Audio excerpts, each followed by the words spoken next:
We have. I am with Bruce Babcock, and in the interest of all fairness, I have known Bruce since high school.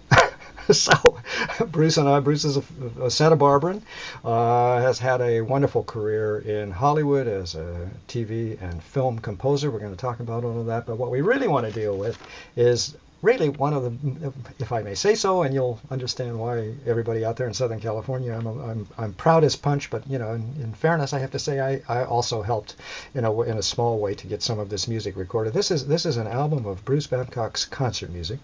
The album is called Time Still, and it is put out on Navona Records. It's absolutely gorgeously packaged, beautiful program notes, and can be purchased. Hello, pay attention, everybody, at www.musicbybrucebabcock.com. How can it be any simpler than that? Bruce, it's always wonderful seeing you, because you've had a busy life down south. I've been in Seattle for some years, now back in Santa Barbara, but it's really a great fun to interview an old and very dear and precious friend, and I know that you have many fans in Los Angeles, major musicians in the Hollywood scene that have put this CD together for you. Let's just jump right to it. Just a little overview. Master's degree at California State University Northridge, at which I also was there for a couple of years. Then I went on to Cal Arts. But we've been close for many years, and now, among other CDs, I mean, you have produced. How many CDs have you produced? Well, this is the first one that's all mine.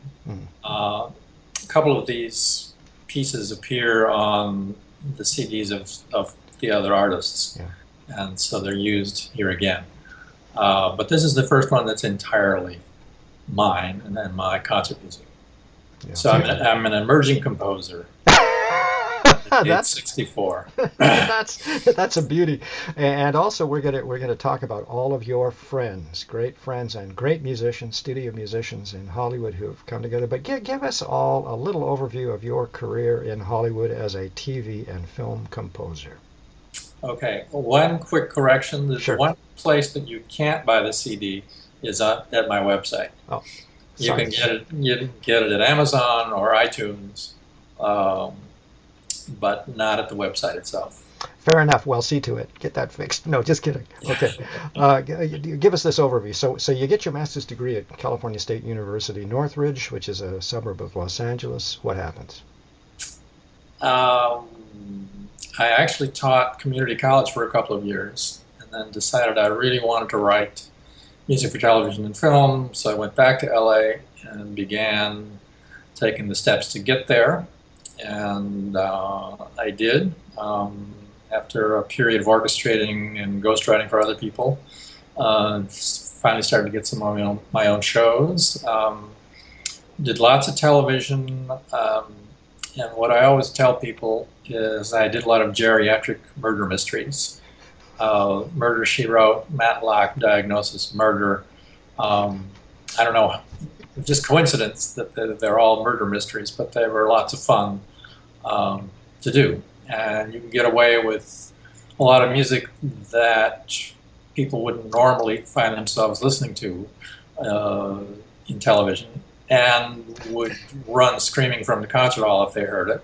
But when somebody's being murdered on camera, you can do some interesting dissonant stuff. So it was great fun. Anyway, but starting in about 2001, I started to write concert music again after not writing it for about 25 years. One of my friends, Richard Todd, who heads, at the time, the USC horn program, asked me to write a piece for his horn ensemble. And so I wrote a piece for 12 French horns, which is not on the album, but that's the piece that got me started. He came up to me on a particularly turgid session that we were both on, working for other people, and I was really thrilled to have this chance to write something. So that got those creative juices going again, which led to all of this other music. Yeah. Let's talk about the album. Let's go right ahead and talk about Time Still. You want to just kind of give us an overview of works on the CD, and the Right. personalities that have helped put this together for you. Uh, it's basically 11 musician friends plus a 100-voice choir. The first piece, Irrational Exuberance, was a commission from Doug Masick, the alto saxophonist, who's been getting the biggest raves in my reviews so far. That's a beautiful piece. And Dave Spelt on cello, Louise Thomas piano. People ask about the title, and I say, well, it's my reaction to the Bush years, irrational exuberance. How can we endure these 8 years? So I'll write something upbeat. And then that led to the next piece. Juliana Gondek heard us rehearsing Irrational Exuberance in Schoenberg Hall, and she was doing a joint recital with Doug, and she asked me to write her a piece, but she wanted Doug included. So the Dorothy Parker songs came about, and Rakefet Haque was our pianist, and with Doug again, and we picked. I gave Juliana a list of about 15 to 20 songs, and then we've narrowed it down to these 4. And Doug sort of acts as the foil to Juliana. These are not the witty, sarcastic Dorothy Parker. These are the I've lost in love again Dorothy Parker. The next piece, Springscape. The Debussy Trio has a competition every year, a composition competition, and that particular year I won, and the award was to get your piece recorded, which they did. Marcia and Angela Wagon and Dave Walther, and they've been around, the trio has been around now for 25 years, which is hard to beat.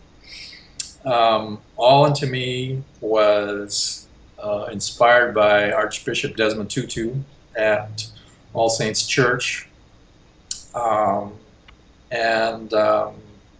that's how that came about, and they recorded it at one of their spring concerts with the combined choir, so it was 50 times 2, 100 voices.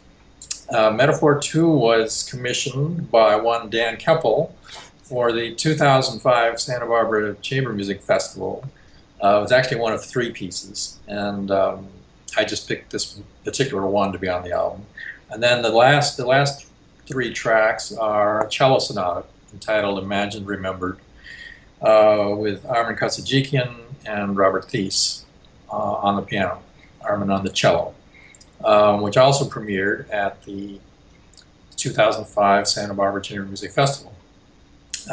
So Dan is responsible for 4 of these tracks, which represents about 1/3 of the album. I caught him at a good time, folks. Well, I did have lots of time back then. It was very rewarding to write this music. It's now been done by 3 different cellists, and I'm hoping to make that more. Yeah, if I may say so, it's a beautiful sonata, and your music is extremely accessible, really very, very appealing. As I will be putting up underneath this interview, the reviews you've received for this CD. It's tremendous praise for your music. Very accessible, gorgeous compositions, and obviously you know what you're doing. In fact, I'm reminded of a time when, for $10, I paid you to analyze the last movement of Mozart's Jupiter Symphony. And you did that nefarious, horrendous task for me for 10 stinking bucks. So let's talk about this. Why have I asked this before in the interview? But the point is, why do we continue, we who follow these esoteric, if you will, art forms, when you have seen the cash flow, I presume, with reasonable efficiency when you were writing TV and film music? What is it? Well, concert music tends to be much more rewarding creatively and much less rewarding financially. But it's nice that all the television and film work now subsidizes this concert music, because it's, unless you're one of a handful of people, you can't really make a living doing this. So, and probably the best part of it is, unlike television and film, where you're collaborating with a director or a producer, and in some ways it's not so much collaborating as being dictated to by said persons. And in the concert music world, you write what you want to write, and then it's played, and you're the arbiter, you're the final say.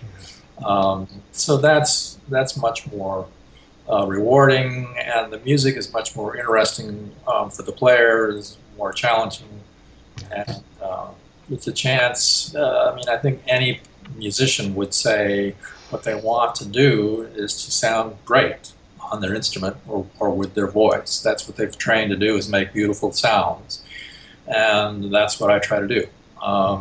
So much of contemporary music seems to me to be the opposite of that, which doesn't interest me a whole lot.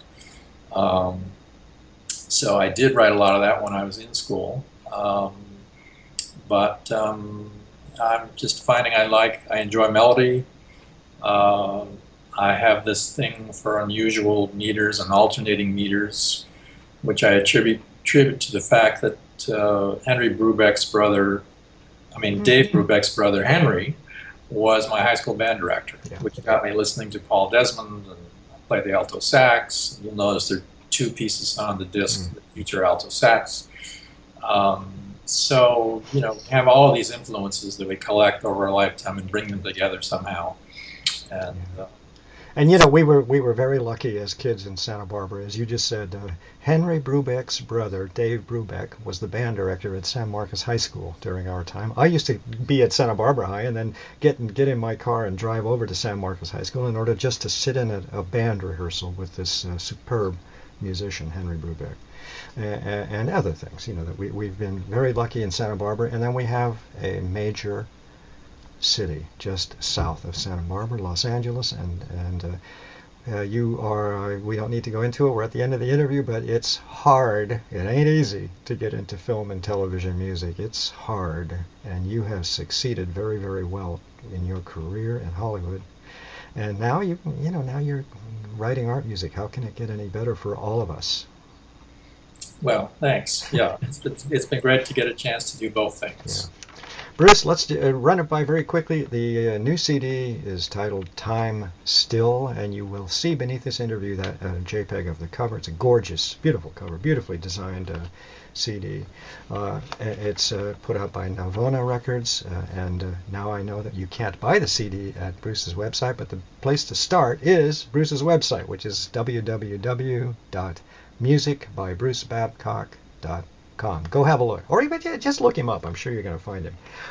Bruce, it's been a great pleasure. It's taken us a few days to pull this off, but I'm thrilled to have a chance to talk with you, and pleased that I had. And I know all of these musicians who participated in this recording, and these are some of the best studio musicians in Los Angeles. I think all of us were very pleased to be of any help that we could have been to have the public hear your music. Okay. Thanks. All right. Many thanks. We'll Thank you. We'll see you again. Okay.